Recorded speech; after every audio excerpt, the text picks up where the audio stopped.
Well, it's 50 degrees out here this morning. And let's see, are there any bees out here? There's a fly. I don't see a bee. There's a bee. So one bee's out. Yeah, we're starting this morning with our honeybees. Listen to those birds. We're out here in the Blue Ridge.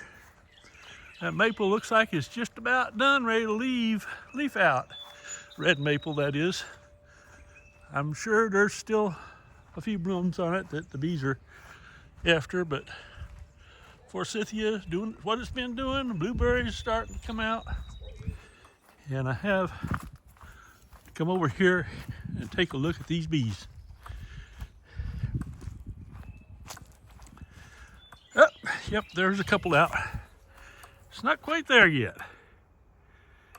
But today, I was thinking, I need to go and inspect my bees, and I probably will do that later today. Once it warms up a little bit, it's supposed to get to about 69 degrees, so we should be good. In the meantime, I made a video about quitting beekeeping, and there's been quite a response to that, and everybody wants me to keep going, right? Well, I thought, you know what I ought to do is make a video about why we keep bees and why we quit. Because it seems that 80% of the beekeepers who start out quit within the first 2 years. Now that's a pretty big number. So I thought, you know what, I ought to check that out. Now I haven't got a good source for that. I think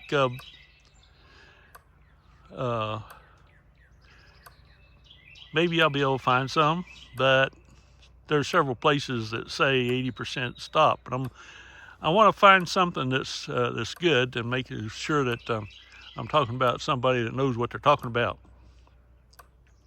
Number one reason for me right now is because I got old. But there's lots of other reasons why people quit, like the expense. It's very expensive to keep bees, at least to get started. And as you grow, it definitely gets more expensive. And I was thinking, you know, there's also the labor involved that you don't think about when you're first starting out, like maybe selling your honey. You have to actually go out and sell it. That means spending your time doing that. That's a biggie. Well, we'll talk some more about that when I do get around to making that video. Number one reason probably is because after the first year or so, maybe 2 years, maybe the third year, you lose bees. They die. Maybe not because it's your fault. Maybe they just die naturally. Well, that happens in beekeeping. And you can't deal with it, and you quit. And maybe it's just getting stung. I nearly quit because I got stung first year, so many times, so swollen. There's lots of other reasons. I'm gonna do research and see what we can come up with.